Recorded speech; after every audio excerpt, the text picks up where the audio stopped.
So do you feel like maybe you're always taking care of everybody else, or like you don't have a voice in your life, like you're maybe just trying to be super feminine? But today I'm talking about how too much femininity can actually work against you. Because the truth is that the divine feminine is both soft and sort of a badass. So if you're a man watching this, I think you're going to get a lot out of it too, because I think you'll resonate with the desire to have this balance. So stick with me here. If you're new here, I'm Ketra Thompson, and I'm a certified master hypnotist and a life recovery coach. So what I do is I help my clients go back on a subconscious level, reframe these core beliefs that are driving their unwanted behavior so they can finally have the life and love that they want.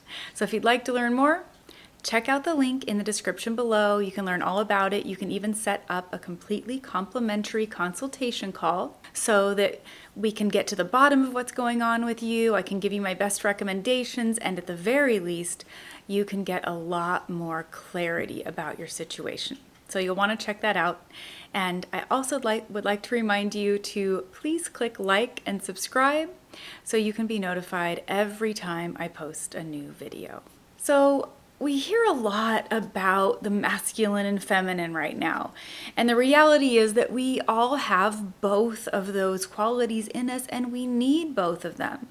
And the thing is that a lot of times, especially women, can be conditioned into believing that they need to be the very, very sweet, nurturing type. And I know in my background, I have a very big Christian background, and I was really taught during that time to be that nurturing, caretaking person. And it felt good because I'm really feminine. So it felt natural and it felt right to me. But what I didn't realize is that it was also taking me away from a very important part of me that was very authentic to who I was as well, that stronger side. And what happened is it led me into a really toxic relationship with someone very narcissistic, because someone who's that dysfunctional is looking for someone who doesn't have a voice in their own life. They're looking for the doormat. And I know at my core that's not who I am. And so I had a really hard time functioning in that, because I had a voice and I wanted to use my voice, and I didn't want to be a doormat, which thankfully got me out of that relationship fairly quickly. But it was a big eye-opener for me. And I think a lot of women have been groomed into believing that they're supposed to be this doormat. But any healthy man doesn't want a woman who doesn't have a brain, or who doesn't have a voice, who doesn't know what she wants or doesn't want, who doesn't have any convictions in her life. So I want to unpack this so that I can give you a really clear picture about what that healthy, divine feminine really is all about, so that you can understand and hopefully implement some of this stuff. So the reality is that stepping into your authentic self means you have to know yourself and you have to understand yourself. And you have to be able to be assertive enough in your own life to communicate that in a healthy way. This goes for men and women. So the things you don't want to do that are too far into what you might believe the feminine is you don't want to accommodate everyone in every situation. You don't want to always be the one bending over backwards and giving in. And you don't want to carry responsibilities that aren't yours. So, for example, you don't want to be cleaning up and picking up after another adult or even teenagers in your life. That isn't yours to carry. You aren't meant to mother your partner, nor do they really want to be mothered, even if they complain about it. A healthy man will not want you to mother him and baby him in this way. Maybe a dysfunctional man will, but not someone who's in a healthy state of mind.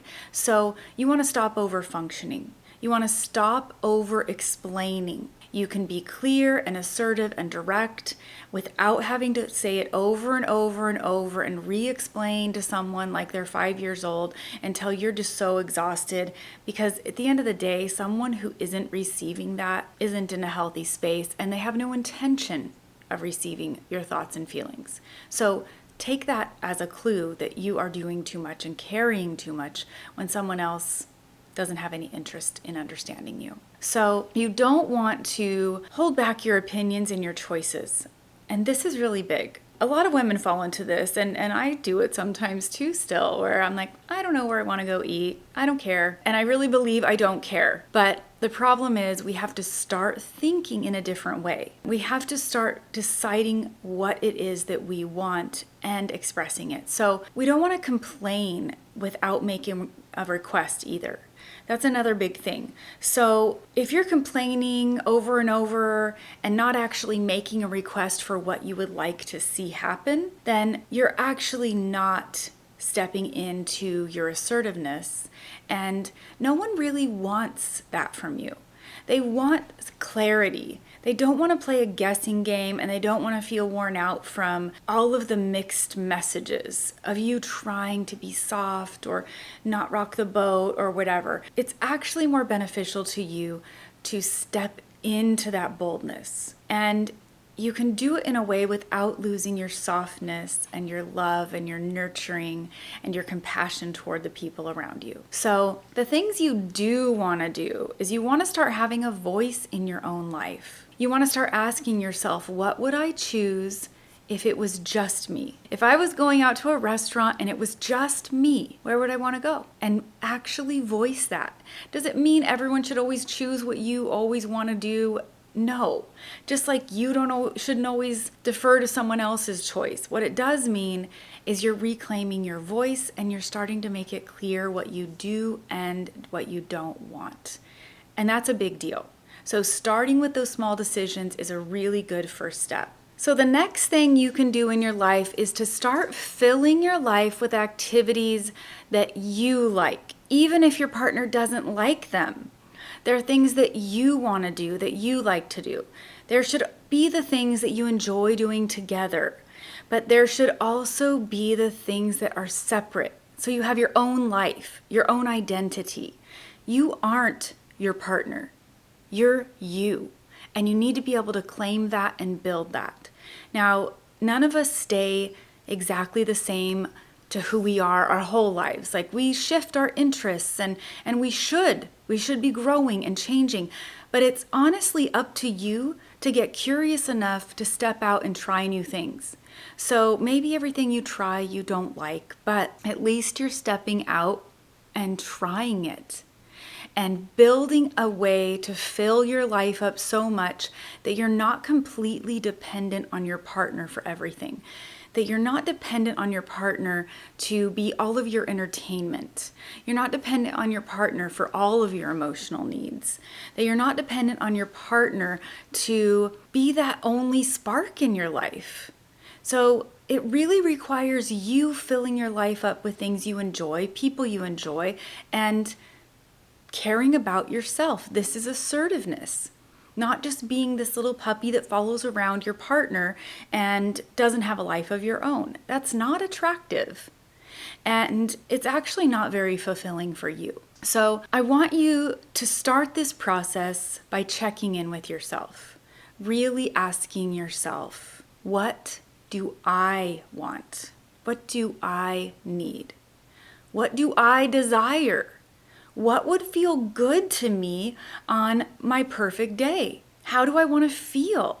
And start putting things into your life that help you create that feeling, because you aren't respectable if you never say no. You aren't someone that any man is going to feel safe with if you can't stand your ground. You need to know who you are, what you want, and what you desire, and be able to healthily express that to your partner. And if you aren't checking in with yourself, then you're really not going to know who that is or how to express that to your partner.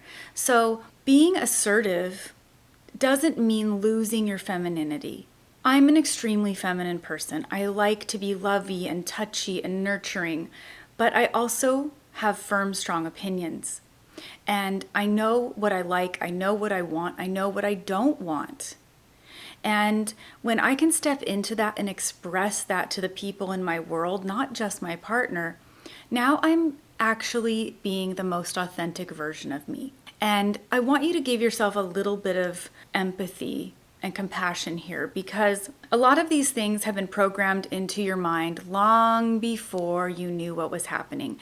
As a young child, when you're taught, good girls don't behave like that, be a good girl, do this, do that, be quiet, only speak when you're spoken to, all of these rules that society puts on us, and especially religious communities, can create this dynamic where we stop listening to ourselves, and what we're actually doing is we're creating self-betrayal inside of ourselves. And the reality is, when you spend a lifetime betraying yourself, you start to get mentally sick, physically sick, emotionally and spiritually sick, because you aren't meant to do that. You are meant to be assertive in your own life. And you can do it while hanging on to your soft femininity. Even men can pull off embracing this feminine side of them, where they're still soft and genuine, but clear and concise about their assertiveness as well. And so if you're looking to create a healthier dynamic in the marriage that you're in, or the relationship you're trying to build, it's really important that you don't let go of your assertiveness, that you hold on to it and you stand in your authenticity, embracing your softness and your loving, nurturing side, as well as allowing yourself to be authentic and to honor what you actually want, what you actually deserve in your own life. And I help my clients do this in a much more rapid way, because through the hypnotherapy process, we can go back in the subconscious mind to where these belief systems were created. And when you reframe them subconsciously, it's like having a new operating system moving forward. Kind of like a movie that goes back in time and changes one thing, and then all the timelines following have a new operating system or belief system. And that's what we can do through custom hypnotherapy, is we can create rapid change, rapid authenticity, rapid confidence, as well as embodying the true nature of who we are, so that you're not struggling to fight against your subconscious mind for years, battling with your willpower. And your willpower wears out and gives up, and it feels really frustrating because we don't really have access to our subconscious mind without the hypnosis process. So it creates a rapid amount of change so that you can finally feel better and you can finally start creating the life that you want. So again, if you'd like to learn more about that, check out the link in the description below. And at the very least, a consultation call would get you a lot more clarity about what you're dealing with and the truth about what's driving your unwanted behavior. But also, you can start with the steps that I mentioned today. So again, tuning in with yourself, checking in with yourself, asking yourself, what do I want, need, and desire? Filling your life up with activities that you like, that are meaningful to you, even stepping out of your comfort zone to do it. And really asking yourself, what would I choose if I was the only one doing this thing? Starting to dial into what you want and need and getting more assertive in your own life. This creates a dynamic that is actually sort of intoxicating.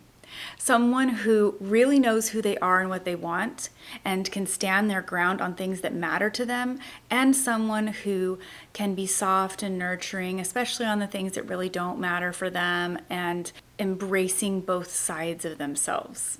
So anyway, if you want to learn more, please check that out. And I'd love to know what your thoughts and comments about this topic are in the comments below, and what you'd like to hear about next. So until next time, I hope you curate a life by your own design.